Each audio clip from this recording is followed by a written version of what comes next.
Cars and motorcycles of today are equipped with efficient manual or automatic transmissions. Often, transmission refers to a gearbox that uses gears to provide speed and torque conversions between input and output. First, let's have a quick look at the basic principle of transmissions. For that purpose, a very simple two-speed gearbox will be explained. Two gear wheels are machined into the output shaft. The other two wheels are mounted on a spline shaft. These two wheels can slide from left to right and from right to left to change gear ratio.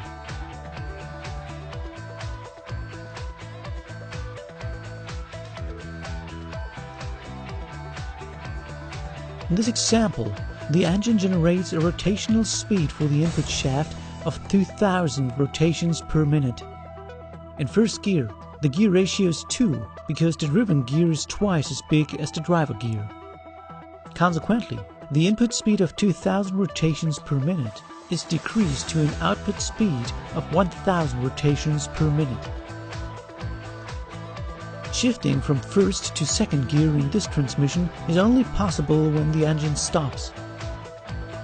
Then, shifting of gears is possible.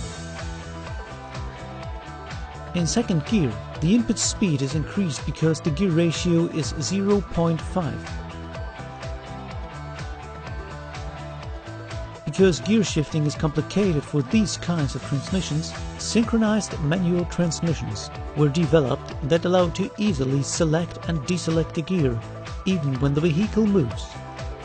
In modern cars, 5-speed or 6-speed transmissions are usually used.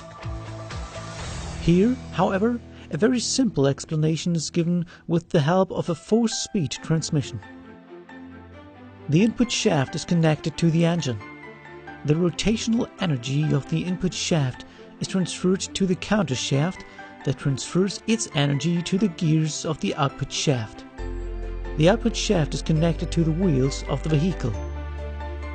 The power flow between input shaft and engine can be adjusted through a friction clutch.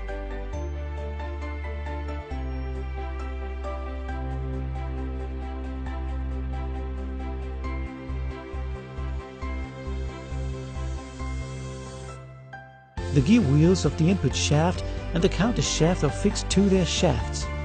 They rotate when their corresponding shaft rotates. However, the gear wheels of the output shaft are not fixed to the shaft and can freely rotate. Locking a gear wheel to the output shaft is possible through a dog clutch. Here, a tooth system is fixed to the shaft. To shift from neutral into first gear, a part of the dog clutch slides sideways. But first, the friction clutch has to be disengaged, so that the engine does not transfer the mechanical energy produced to the transmission. The friction clutch can be engaged by the driver as soon as the dog clutch is fully engaged.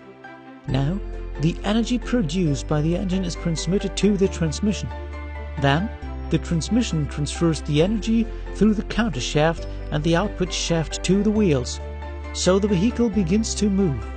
When the driver wants to shift from first gear to second gear, he or she must disengage the friction clutch. Then, the driver can shift gears without damaging the transmission. Here, the tooth system of the second gear and the tooth system of the output shaft will be synchronized to correctly match the speed of the gear to that of the shaft as the gear is engaged.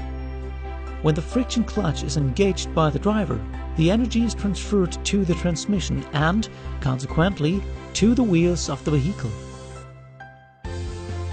The same is true for shifting from second to third gear and from third to fourth gear. This type of transmission is often referred to as an H pattern because of the path that the shift lever takes as it selects the various gears.